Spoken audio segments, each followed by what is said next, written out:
बिस्मिल्लाहिर्रहमानिर्रहीम, अस्सलाम वालेकुम। This is Abdurrahman Mirza. Sir, last class में हम लोगों ने पढ़ा था IS 23 बोरिंग कॉस्ट। तो सर दोबारा थोड़ा सा इसको रिपीट कर लेते हैं। सर, IS 23 होता क्या है sir? Cost of boring funds means ऐसी कॉस्ट जो हमें बेयर करनी पड़े अपने फंड्स पे, अपने लोन्स पे। वो क्या हो सकती है सर? वो होती है इंटरेस्ट कॉस्ट। ठीक है सर। तो पहले हम क्या करते, जब भी हम लोन वगैरह लेते थे, हम हमेशा उस लोन के अंदर जो इंटरेस्ट बनता था हमारा, उसको एंट्री पास करते थे, इंटरेस्ट एक्सपेंस डेबिट और कैश या payable credit. But sir, IS 23 एक ऐसा स्टैंडर्ड है जो हमें कहता है कि मैं आपको अलाउ करता हूँ ये इंटरेस्ट कॉस्ट कैपिटलाइज करो, मीन्स रिकॉर्ड करो अपना एसेट एज अ CWIP।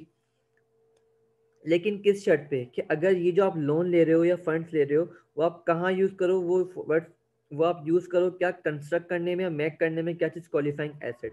अगर ये लोन वगैरह जितना भी आप ले रहे हो, फंड्स जितना भी आप ले रहे हो, वो अगर आपने क्वालिफाइंग एसेट बनाने के लिए यूज किया है, तो आपको क्या करता है, वो अलाउ करता है कि आप क्या रिकॉर्ड करो, इसको एसेट रिकॉर्ड करो। देन सर वो बोलता है कि क्वालिफाइंग एसेट होता क्या, हमारा सवाल दिमाग में सबसे पहले सवाल ये आता है कि क्वालिफाइंग एसेट बोलेंगे किस चीज को। तो सर स्टैंडर्ड बोलता है कि a asset which takes substantial period, जो सर ऐसा कोई एसेट जो बनने में टाइम ले, सब्सटेंशियल पीरियड ले बनने के अंदर। तो सर वो कितना हो सकता है? लेट्स से सर वो 6 महीने भी हो सकते हैं, वो सर 1 साल भी हो सकता है। लेट्स से मिनिमम मिनिमम 6 महीने तो, वरना 1 ईयर का स्टैंडर्ड तकरीबन 1 ईयर्स का बोलता है आपको कि कम से कम 1 साल का टाइम तो लगे लगे। अब सर वो कौन से एसेट हो सकते हैं? वो सर लेट्स से कोई बिल्डिंग बनने में टाइम लग रहा हो, मशीन कंस्ट्रक्ट करने में टाइम लग रहा हो, या सर अगर IS 33 की बात करें टेंजिबल की, तो सर उसके दो फेज होते थे, एक होता था रिसर्च फेज, एक होता है डेवलपमेंट फेज। तो सर डेवलपमेंट फेज के अंदर जितनी भी हम कॉस्ट यूज करते थे, वो हम क्या करेंगे, सारी सारी सब कैपिटलाइज करेंगे, इंटरेस्ट कॉस्ट।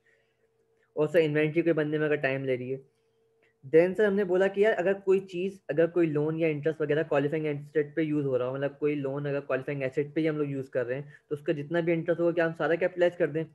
तो उस पे स्टैंडर्ड ने बोला यार 1 मिनट रुको, आप ये चेक करो कि यार ये जो लोन हम यूज कर रहे हैं, क्या ये एक्टिव वर्क में फॉल कर भी रहा है, नहीं कर रहा, क्या इस दौरान काम हुआ भी है या नहीं हुआ। तो सर उसको चेक करते हैं हम।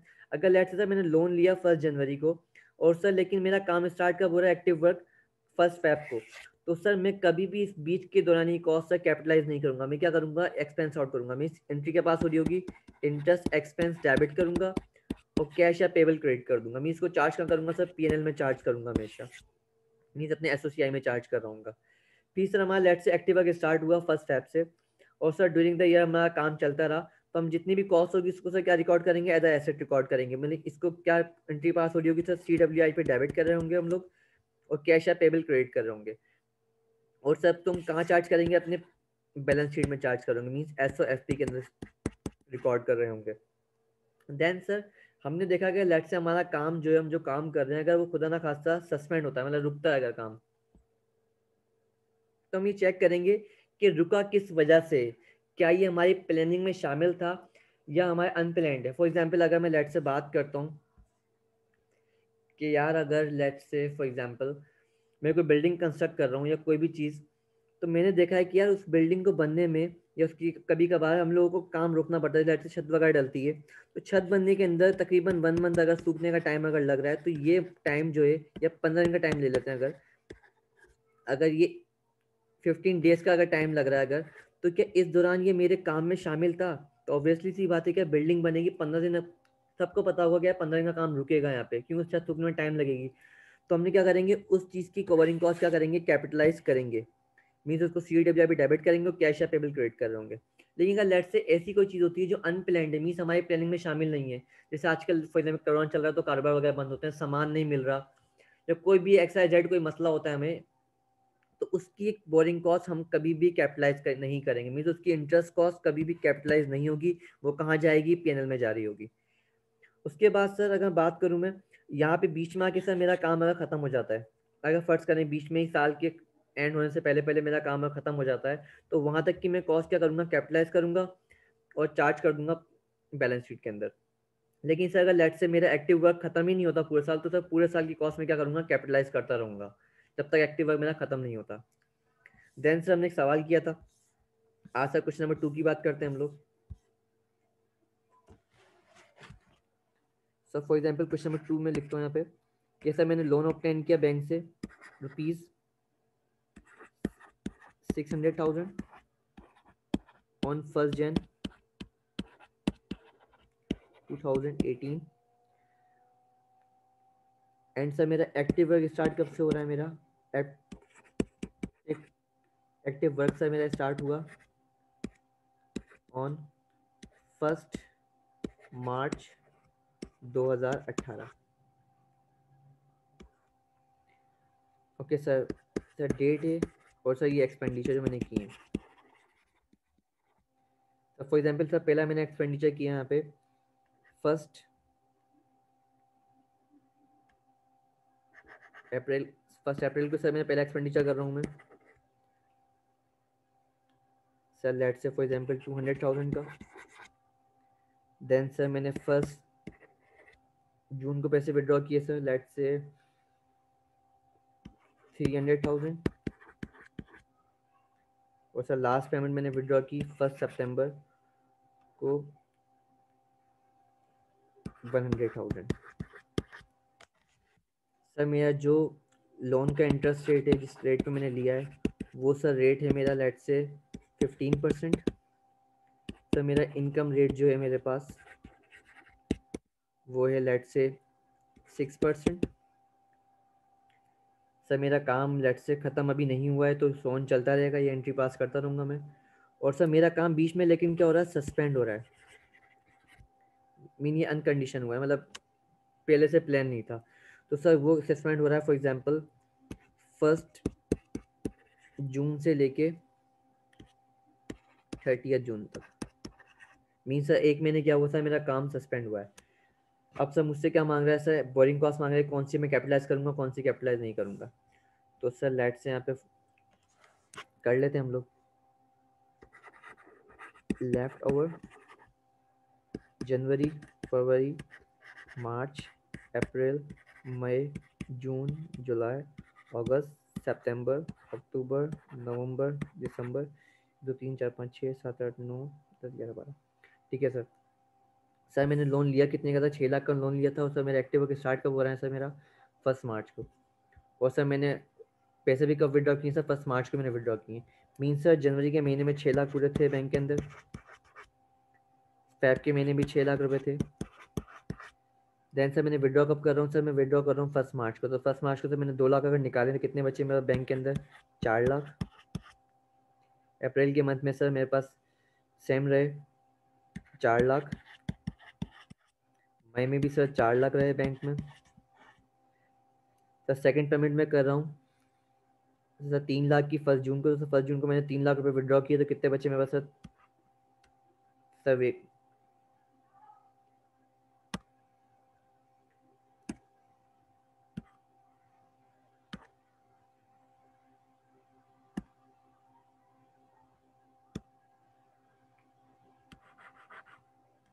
सर मेरे पास 1 लाख बचे। तो जुलाई में भी 1 लाख, अगस्त में भी 1 लाख। सितंबर मैंने सर ये 1 लाख विड्रॉ कर लिया, तो सर सितंबर में कोई पेमेंट नहीं बची। अक्टूबर में कुछ भी नहीं था सर, नवंबर में कुछ भी नहीं, और दिसंबर में कुछ भी नहीं। अब सर मैं ये चेक करना चाह रहा हूँ कि मैंने कितने मंथ्स की बोरिंग कॉस्ट कैपिटलाइज करूँ, कितने मंथ्स की कैपिटलाइज नहीं करूँ। तो सर लेट से फॉर एग्जांपल मैंने चेक किया मेरा एक्टिव वर्क स्टार्ट कब हुआ है, 1 मार्च 2018 के अंदर। तो सर 2 महीने की कॉस्ट ऐसी होगी जो मेरे एक्टिव वर्क में फॉल नहीं करती। मीन सर जनवरी और फरवरी सर ये मेरे एक्टिव वर्क में फॉल नहीं करता। मीन सर इसकी मैं बोरिंग कॉस्ट कैपिटलाइज नहीं करूँगा। देन सर उसके बाद मेरा काम खत्म पहले नहीं हुआ, मीन चल रहा है सॉन, तो मीन्स कोई भी एंड तक होगी कैपिटलाइज। लेकिन सर बीच में मेरा काम क्या हो चुका था, सस्पेंड हो चुका था। कब, सिर्फ 1 महीने के लिए। तो सर उसकी बोरिंग कॉस्ट में क्या करूँगा, कैपिटलाइज नहीं करूँगा। मीन सर 1 जून से लेकर 30 जून तक मैं कैपिटलाइज नहीं करूँगी। सर जून के महीने भी कॉस्ट कैपिटलाइज नहीं होगी। तो मीन सर बाकी मंथ्स की क्या होगी सर, बोरिंग कॉस्ट कैपिटलाइज होगी, इसकी इंटरेस्ट कॉस्ट भी कैपिटलाइज होगी, इसकी इन्वेस्टमेंट कॉस्ट भी कैपिटलाइज होगी। तो सर कैपिटलाइज कर लेते हैं हम लोग।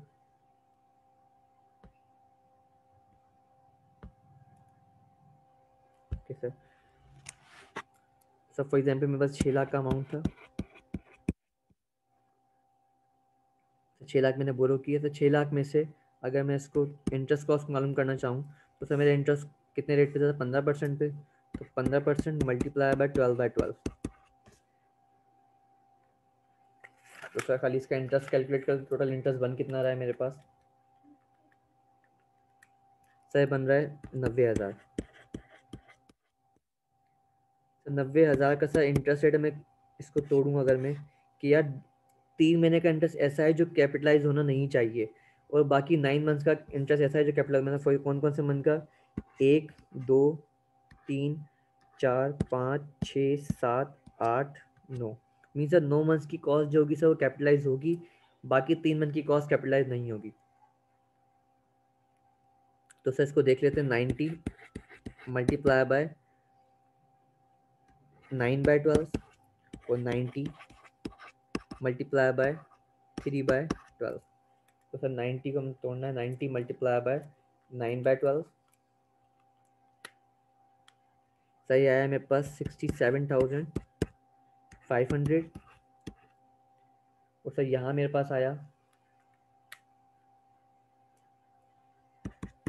22,500।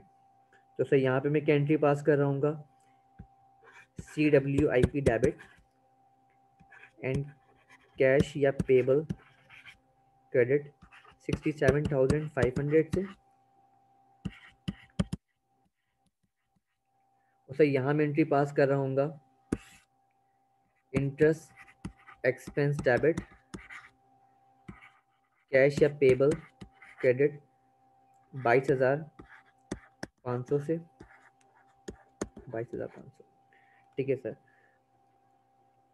और सर वो पेमेंट वाली आपको पता है किस तरीके से करनी है, जिस टाइप को पेमेंट करते जाएं उस टाइम को एंट्री बनेगी। फॉर एग्जांपल कि 1 मार्च को एंट्री पास हो रही होगी हमारे पास, 1 मार्च को एंट्री पास की होगी हम लोगों ने, CWIP डेबिट और कैश क्रेडिट या बैंक क्रेडिट 2 लाख से।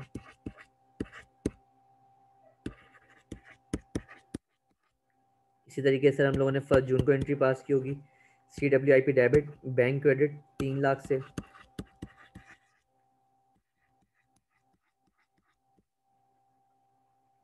देन से हमने लास्ट एंट्री पास की होगी 1 सितंबर को,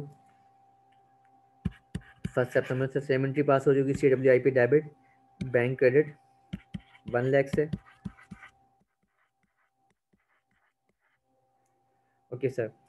अब सर ये जो इंटरेस्ट जो हमारे पास अमाउंट हमने सर बोरो किया था वो सर था बैंक में, तो सर बैंक वाला भी तो हमें इंटरेस्ट दे रहा होगा। अब सर जितना इंटरेस्ट जो सर हमने एक्सपेंस हम उसको कैपिटलाइज नहीं करे तो सर उसकी इनकम भी सर हम कैपिटलाइज कभी भी नहीं कर सकते। तो मीन सर इन 2 मंथ्स की इनकम क्या होगी, कैपिटलाइज नहीं होगी, इस 1 मंथ की इनकम कैपिटलाइज नहीं होगी।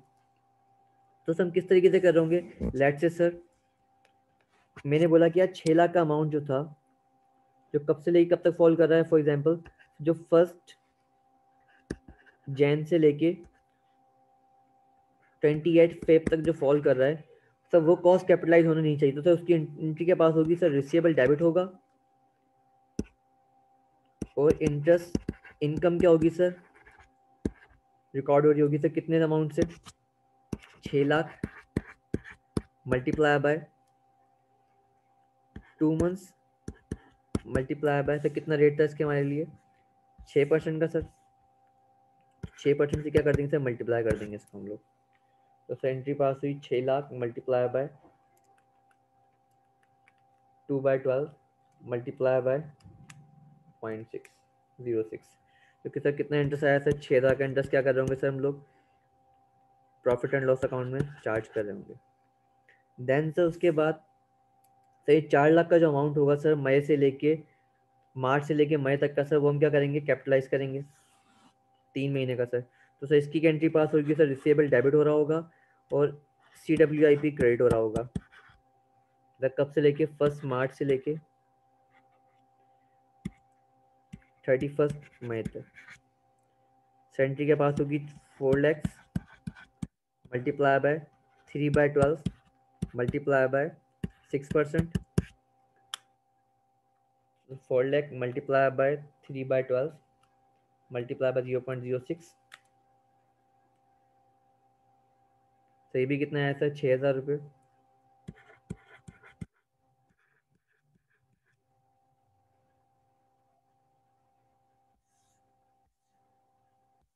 ओके, देन सर ये एक महीने की कॉस्ट जो है सर 1 लाख रुपए, ये सर हम कैपिटलाइज नहीं करेंगे। तो सर इसकी भी सेम एंट्री पास हो रही होगी कि रिसीवेबल डेबिट 1 जून से लेके 30 जून वाली एंट्री के रिसीवेबल डेबिट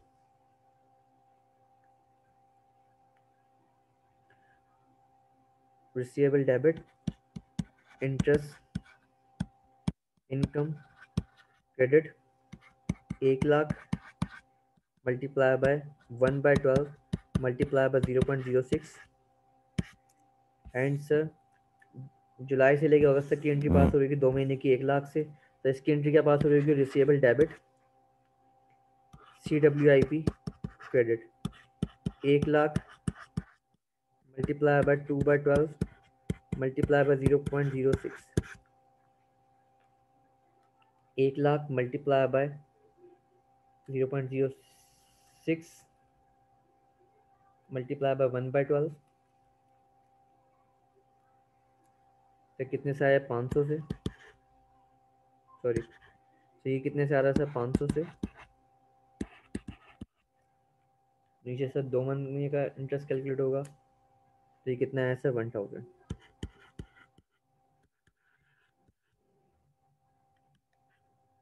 1 जुलाई से लेके 31 अगस्त तक।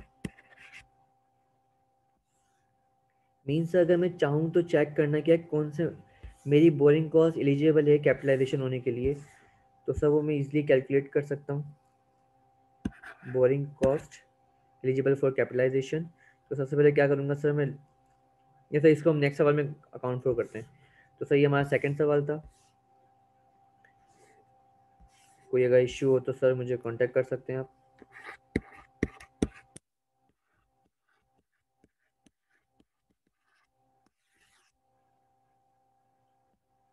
थैंक यू, अल्लाह हाफिज़।